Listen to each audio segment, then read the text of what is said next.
Hi, it's Nathan here, and today we're talking about Section 191 through 222 of the Model WHS Act, and this is on enforcement. So there's four main types of enforcement. These are going to be improvement notices, prohibition notices, non-disturbance notices, and enforceable undertakings. And they're sort of in that order in seriousness, except non-disturbance notices sort of sit in their own category. But improvement notices, typically the lowest level of enforcement.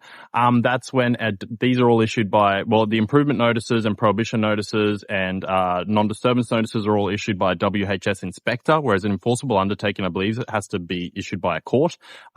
So the improvement notice is basically a notice issued by an inspector saying, hey, there's a legal breach being identified here. You can keep working, but you need to address this breach. You need to fix it within a certain amount of time.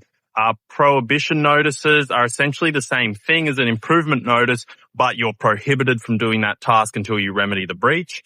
Non-disturbance notices, these are typically issued after an incident, notifiable incident, and that basically tells the workplace that, hey, you cannot go into that area, you can't disturb that work area until we give you permission, with some exceptions, like if there's someone injured in there, you're allowed to render assistance, or you can, isolate services or do whatever you need to make it safe.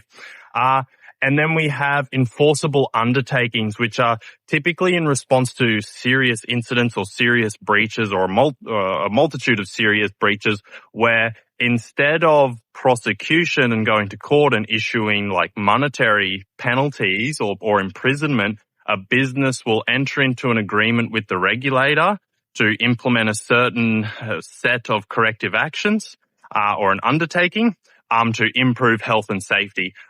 So, for example, there was a serious incident in Toowoomba, where I'm from, and there was a serious injury involving they were towing a vehicle, and a hitch snapped, and a shackle came flying off and hit someone, and seriously injured them.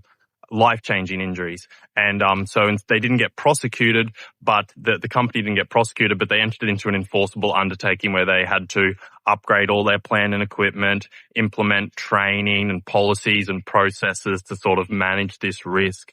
And then they have to, implement all of that and get checked up on periodically to make sure it's all been implemented. And so it hopefully leads to a better safety outcome rather than just prosecution, which might lead to a better safety outcome, but is more about sort of punishing them, whereas an enforceable undertaking is kind of like rehabilitation.